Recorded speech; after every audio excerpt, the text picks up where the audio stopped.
Ezekiel this morning. It's a really weird text. Ezekiel is having this vision. He's this prophet that has followed the people from Jerusalem all the way into modern day Iraq into exile.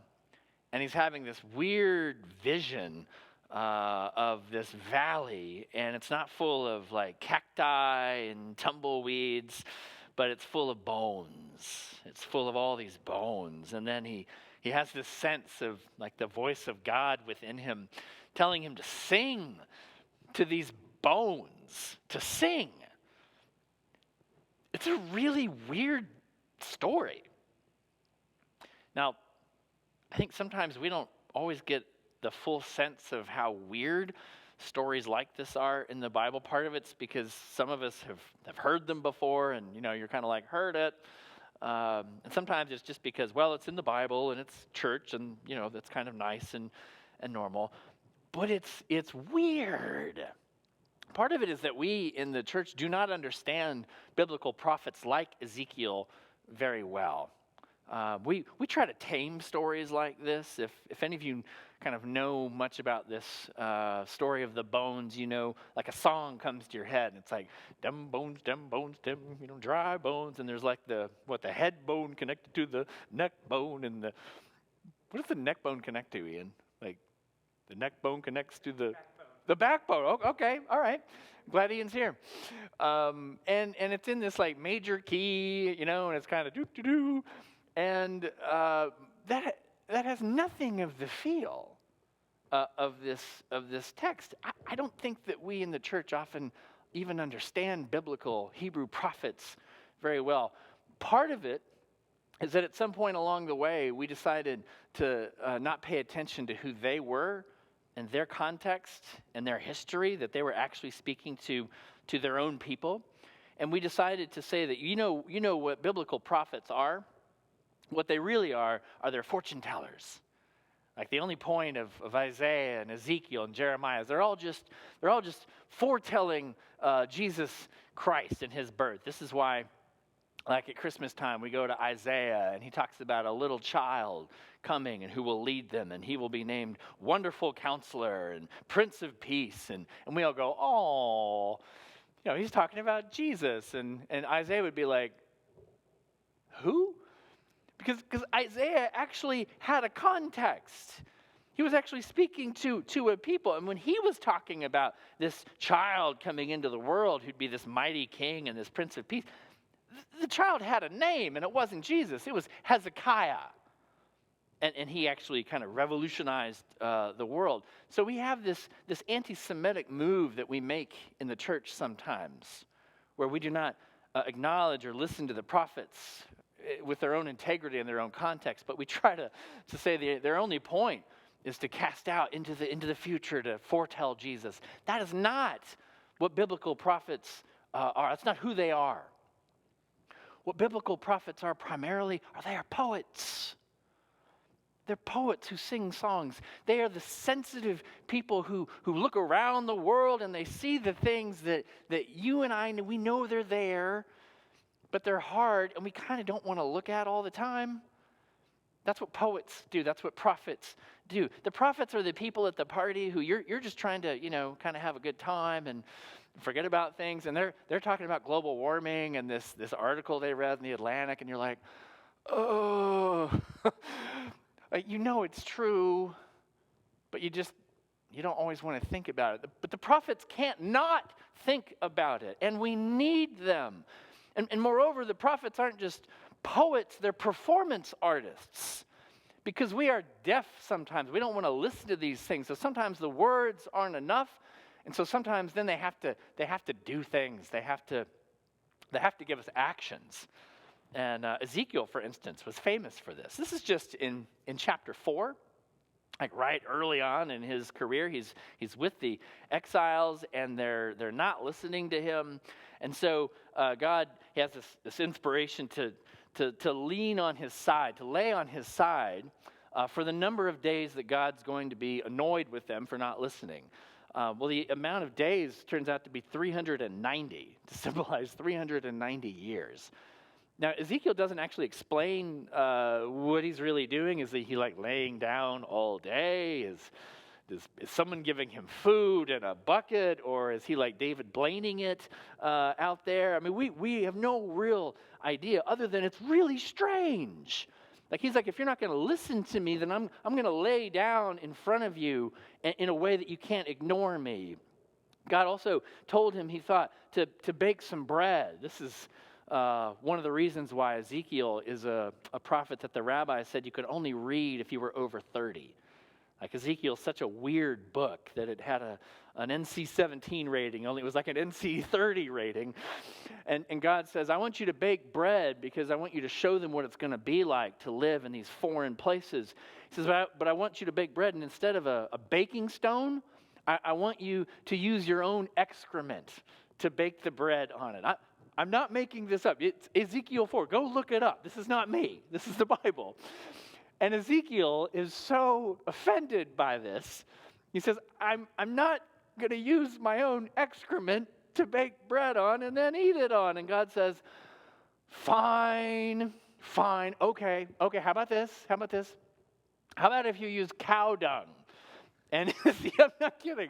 And Ezekiel's like, okay, cow dung will do.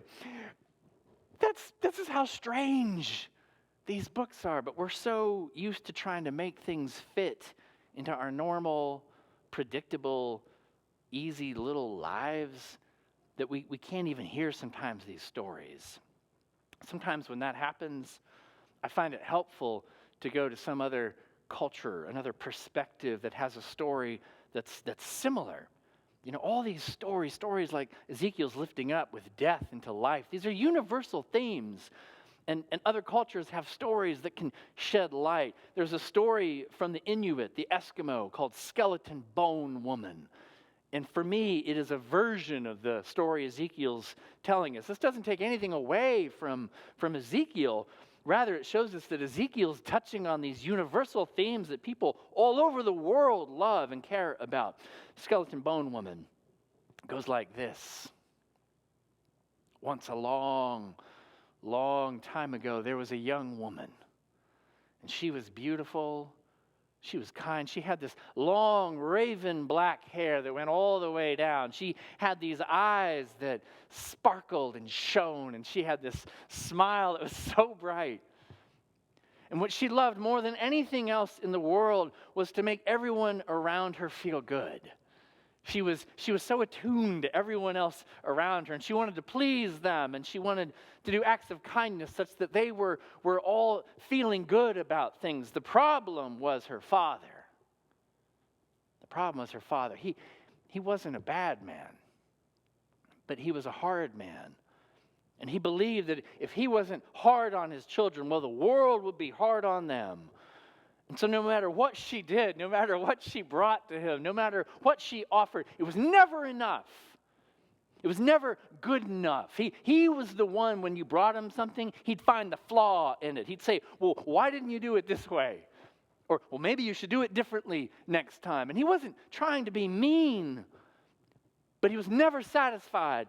And she kept trying day after day for him to be proud of her, to please him, and it was never enough. Now, you can live like that for a little while. You cannot live like that forever. And there was one day where she found herself on the edge of a stony cliff looking down into the storm-tossed sea below, and she thought about jumping into those icy Arctic waters. And she thought about how horrible that would be, those freezing cold waters. But then she thought about living one more week the way that she had been going, with that ache inside. And so she jumped. She jumped all the way down into those waters, and she hit the water, and she went down and down and down, and the breath went out of her, and the light went out of those bright eyes. And over years and years, the fish began to nibble at her. And they began to to tear away at her flesh and to eat away at her muscles and her tendons and her sinews. They ate away at that beautiful raven black hair, and they even plucked out those once bright eyes until there was nothing left but a skeleton, a husk of who she had been. Now, years later, there was this kind fisherman. He was good and he was gentle, but he was having a terrible season. He was having a terrible season with the fish. He'd go out and he'd put his line into the water and there would be no fish. He was with his friends and they'd put a line out once, twice, and they'd catch all of these fish. And day after day, they started to make fun of him. They started to taunt him, and they'd tell him, hey, why don't you put your line in first, because it's going to scare away all the fish, and then they're going to come to ours. And it was like that all the time until he was fed up and sick of it. You can live like this, being made fun of, being belittled all the time. You can live like that for a while, but not forever. And so finally, he decided he was going to go to another place to fish. He was going to go off by himself and be alone. And so he found a bay that he knew no one was going to be at because everybody thought this bay was haunted. They said there was some kind of skeleton thing in the waters, but he didn't believe in that. And so he paddled his kayak out there into the waters, and he put his line out. He went out deep. And his line sank down and down and down into those waters. And that hooked right into the rib of skeleton bone woman. And when she felt the tug of that hook, she jumped. And when he felt that on his line, he thought, oh my gosh, this is the biggest fish I've ever had. And when she felt him pull, she jerked to the right and she jerked to the left and went back and forth and thrashed. And he was so excited. This was going to be the fish that would feed the entire village. No one was going to make fun of him ever again. Well, she fought, and he knew how strong she was, so he would give out the line a little bit, and then he'd pull her back in, and he'd give her some play and let her run, and then he'd pull her back in, and they did that all afternoon until she got tired. And then he started to reel her in, and he reeled her all the way up. Can you imagine his surprise when instead of a salmon head surfacing, it was this bleached skull? Well, he was terrified. And he put his rod down behind him, and he turned the kayak, and he started to paddle as fast as he could. But the faster that he paddled, the higher up she rose, and he looked behind her, and he saw her coming after him. So he went even faster, but she appeared to be coming after him even faster. He got to the land, to the snow, and he jumped off, and he jumped into the snow cave that he had built, carrying the rod, not knowing she was connected. And he went down into the darkness of that cave until he was finally up against the back wall, breathing, just glad he was safe, glad he had escaped her. And then with his trembling fingers, he lit his whale oil lamp. And who did he see up against the other wall but skeleton bone woman? Only now, she didn't look so scary. She didn't look so frightening. Now something else was bubbling up inside him, other feelings. He felt compassion. He felt empathy because he could see how his line was all tangled around her and how her bones weren't where they were supposed to be. Her head bone, her skull was down where her knees should be, and her tibia was up where her shoulder would be. She was all a mess. And so singing a song that his father sang, and that his father sang before him, a gentle song, the song they sang when they were untangling their lines, he started to move closer and to untangle the lines that were around her bones. He started to untangle that mesh and that line, and when he had all the line done, then he decided, some part of him inside of him decided she needed to be put back together. And so he took her skull and he laid it gently down on the floor. And he took her vertebrae and he laid it all the way down. He took her arms and her ribs. He took her whole body and laid it out until she was whole again. And then he took this warm bearskin rug and he wrapped it around her and he tucked her in. And he was so tired. He was so tired from the fear and from the fight that he just lay down next to these bones and he fell asleep. Now sometimes when a dreamer dreams, there's a little tear that escapes. We don't know what kind of a dream this is, if it's a dream of sadness or a dream of longing, but a tear escapes. And Skeleton Bone Woman saw this tear, and suddenly she felt so thirsty inside of her. She felt so thirsty and realized how long it had been since she had a drink. And she got up and she started to drink from his tear, and his tear turned into a trickle. And that trickle turned into a stream, and that stream turned into a river, and she drank, and she drank. And as she drank, she got stronger and stronger. She could hear his heart beating, and this is strange, but she put her bony hand into his chest, and she pulled out his heart that was now beating like a drum. And strong and feeling this drum, she started to sing.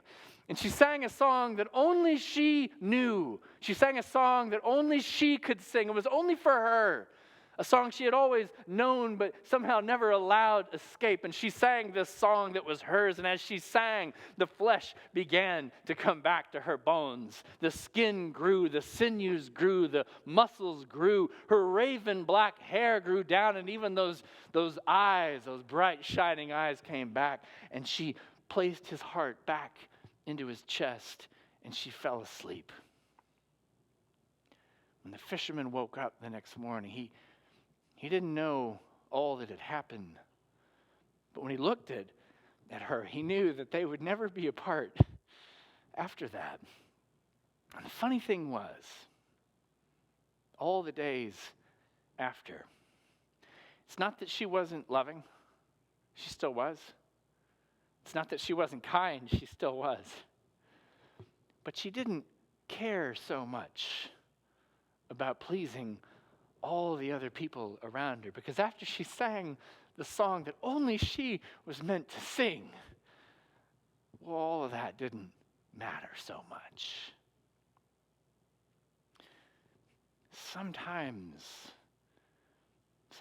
when we move from life into a kind of living death, it happens so slow. Sometimes it happens over days and days and days, and we lose ourselves so slowly that it isn't until years later that we wake up and we look in the mirror and we don't recognize who we are. All we see are bones, and all we feel is dryness inside. I've been reading a book this week, and I know some of you have been reading it too because you commented on my feed. By Glennon Doyle. It's called Untamed. And her story was like this. Glennon grew up, and she was acculturated to care about all the people around her, to be concerned about their feelings, but never her own. She can remember, she can even see this with boys and girls. She'd ask the boys, hey, do you want food? And they'd be like, yep, I do, as they're focused. And she'd ask the girls, and the girls would all look at each other. She's like, why do you even need to look at each other? Until one would speak for the whole and say, no, we're fine, thank you. And her sense as boys, and I think there's truth to this, are acculturated to drive and to strive. And we often acculturate girls without even meaning to be attentive, to be concerned about everyone else around them except themselves. And this had an impact on Glennon. The first impact it had was bulimia. She was bulimic throughout her young life, and then she discovered alcohol. And alcohol, that took away all the ache and all the hunger until she became a husk of herself. She became a husk of a person until one morning she had a pregnancy test, and she looked down at it, and it was positive. And she didn't have the reaction you might think. She wasn't like, oh, no, this is terrible. It was just the opposite. She looked down and she was filled with so much surprising joy. She looked down and she realized she already was filled with this love for this person inside of her that she didn't even know. And so she knew everything was going to have to change. Everything was going to have to change, and it did. She got sober. She married the father of this child, and she rebuilt her life. She came back to life from the dead, and she started to write. She was one of these early bloggers who became kind of famous. She has a blog called Monastery, and they said, oh, you should write a book, and she did, and it became this amazing, wild bestseller. And it was particularly popular among evangelical circles because she creates this beautiful family, this seemingly perfect family out of all this mess. Well, that's just the beginning of her story. A couple of problems happen for her. First thing is this book is launched, and she's supposed to go on these tours and talk about this amazing family that she has, this reconciliation with her husband. Her husband has shared with her in marriage counseling that he's had affair after affair after affair, that he's never been faithful to her ever since they were together at all. Well, what are you supposed to say? How are you supposed to go on and read sections from your book about how amazing your relationship is with your husband when you know now that all of this isn't true? So that's a problem. Second problem is that as she's on this book tour, she's hanging around all these other writers, these authors, and she's at a dinner one night when this person comes into the room. And this person lights up her life.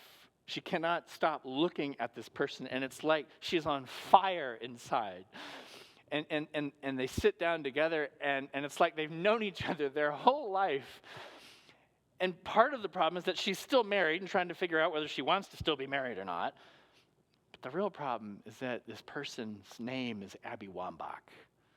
You might know her from the U.S. women's soccer team. And you might remember that Glennon Doyle became famous among evangelical circles. A little inconvenient to fall madly in love with a woman. I mean, this disrupts not only her family life, but her professional life. And it feels impossible, except that she knows the cost of not listening to these feelings inside of her. She knows what it's been like to cut parts of her off little bit by little bit. She was with her kids at one point at the zoo, and they went to this cheetah exhibit.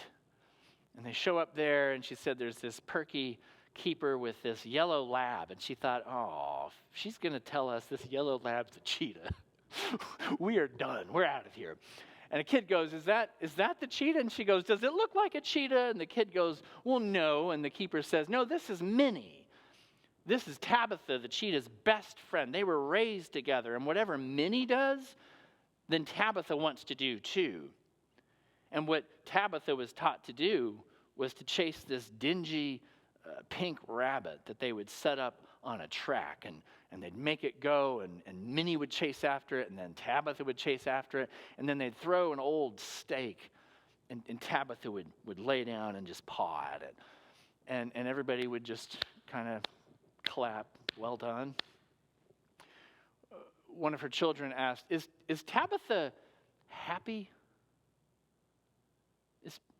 Is Tabitha happy, or wouldn't she be happier in the wild? And the keeper said, oh, no. Tabitha was born here. The wild's dangerous. She's much safer here. And as they were having this conversation, Tabitha had wandered off to the edge, and something must have caught her eye, because all of a sudden, she stopped seeming so sad and tired. All of a sudden, every muscle in her body became alive, and she looked like the wild creature she was. She had forgotten who she was inside, but her body never forgot. And Glennon Doyle watched this wild creature, and she just imagined having a dialogue with it. And she could imagine Tabitha, this cheetah, saying, why am I so hungry? I have everything. I should be grateful. I should be happy. What's wrong with me? And Glennon imagines, and forgive the saltiness of Glennon's language, it's who she is. She imagined looking into this cheetah's eyes and saying, Tabitha, there's nothing wrong with you. You're a goddamn cheetah. Sometimes we lose ourselves. And it's so slow, bit by bit, that we don't realize it until we look in the mirror and all we see are bones. But sometimes it happens so fast. Sometimes we're living a life that we understand and we know, and then a severance comes, a death comes, and we're ripped out of the story that we were living in, and we don't quite have a story yet, and we're in what Jacques Derrida calls the atopos, the place that is no place, this horrible wilderness. And I think that's what's happened for us. Do you even remember what you were caring about a month ago? Like, I was filling out an expense report, I realized this week, and it was for kind of late February, and I was still making reservations for my sabbatical trip this summer that, probably isn't going to happen anymore. But it seemed really reasonable back even at the end of February. Do you even have a sense of what you were concerned about at the end of February? Maybe you were wondering about your brackets, right? Your March Madness bracket. And even though I know you hate Duke, I know you do, but you're still thinking, yeah, I still got to put it in the Final Four, right? Right? I know, forgive me. Talk about March Madness, right? This is all crazy. We were supposed to be in Utah last week. And that was a great idea until Utah called me and said, I'm sorry, Utah is closed. I'm like, all of it? Yes, the answer was. The entire state is closed. And I don't know what you or I were caring about a month ago, but it's all different. I mean, everything's upside down, and it's strange, and it happens so fast. That's what the Israelites had experienced. See, they had this temple in Jerusalem, and they had this belief that as long as they had this temple, well, God lived in the temple, and so as long as God was in the temple, nothing could happen to them. They had a theology called Berith Olam, the covenant, the everlasting covenant from David, and they thought, as long as we have this temple, it's like this lucky rabbit's foot, and nothing can happen to us. And for hundreds of years, that was true. But in 587, Babylon comes in, and in a matter of weeks, just destroys the entire place, tears down the walls, burns the temple, and then marches the people out. Children, seniors, pregnant women with babes at the breast. A death march from Israel to modern-day Iraq. And they didn't care. And then they're there, and they're like, what's happened? Now, here's the difference between the Ezekiel text and this skeleton bone woman story. The skeleton bone woman story is focused on an individual, kind of like the John reading with Lazarus. But Ezekiel's text, it focuses on the whole house of Israel. There's this sense when they're in exile together, and everything is so deep and so dark and so messed up, that they are in it together. And if they are going to rise, the only way they're going to rise is if they rise together. And I think that is maybe the hardest lesson that we are having to figure out right now, us privileged North Americans. You and I, we've had the privilege of having the conceit, the arrogance to believe that what happens to someone else does not have to affect me. I can say, oh, that's just someone else, but I'm somehow independent from that. We've always had that belief in America. We've had that old pioneer belief that as soon as you see the smoke from your neighbor rising on the horizon, time to move, because we like to have this false belief that we can take care of ourselves independent of what happens to everybody else. What COVID-19 is teaching us that we probably always knew and never wanted to acknowledge is that there is no independence. We are interdependent. What happens to you impacts me, and none of us are going to rise from this thing unless all of us figure out how to rise together. This is why last weekend was so awful at the beaches. I don't know if you saw, I saw with my own eyes, thousands of people crowding on the beaches like they were special. Like they didn't have to follow the same rules as the rest of us. Well, with COVID-19, unless we are all sheltering in place, unless we are all keeping safe distances, then this thing's going to take us all down. The only way we're going to rise together is if we figure out how to live together. But the thing is, I see it happening. I see us finding ways to do it. I saw a wedding this week in New York City. It was two women, and they were down on the street, and they were surrounded by buildings. The celebrant to this wedding, and I've done some weird weddings. He was up on the third floor in an open window, and he had a bullhorn. And he was celebrating their love together, and the whole block, people weren't even near them. They were all cheering. They figured out how to celebrate, their love and keep social distancing. I've seen you do it. I've seen Mary Melita, I saw your cul-de-sac. Y'all were all out together. Your whole cul-de-sac was out, but you were each in front of your own home. Plenty of distance. You all had your beverages. And you figured out how to celebrate and be connected to one another and be safe. And I've seen people caring for others, caring for the whole, more than they care for themselves. I've heard this is happening in California too, but the first story I saw is out of the UK. The NHS sent letters to these retired nurses and physicians, and they just sent letters saying, hey, we're going to need a lot of help. Now, nobody would blame a nurse or a doctor who'd given their years and say, you know what, I don't think I can do that. I gave my time. I wouldn't blame them. They did their service. Tens of thousands of doctors and nurses have come out of retirement to go and help their brothers and sisters on the line. I would not have blamed them if they wanted to sit back in retirement and sip champagne. But do you know what the thing about champagne is? It doesn't taste so good when you know that other people are hurting and you can do something about it. So I've seen some amazing things. But I've also seen some of you this week. Every morning at 9 a.m., I've been opening a time of morning prayer. It's in my personal Zoom room, and I can give you the information for that. Everybody's welcome for that. But day by day, I've seen how the feelings, our emotions, they shift, and some days we're okay, and some days are hard. I've seen that. And so I wonder about you. I wonder how you're doing.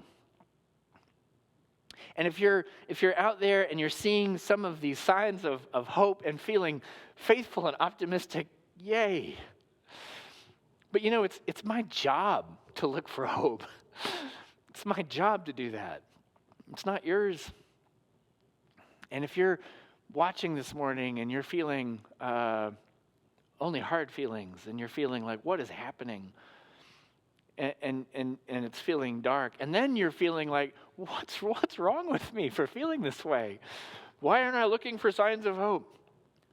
There's nothing wrong with you. The feelings that we have, they're meant to be felt. All of them. There's nothing wrong with you, with us. We're all dang cheetahs, okay, people? And we're going to get through this. We have no idea where these roads are heading us. The only thing that we know is that the way through and the way forward is together. Amen?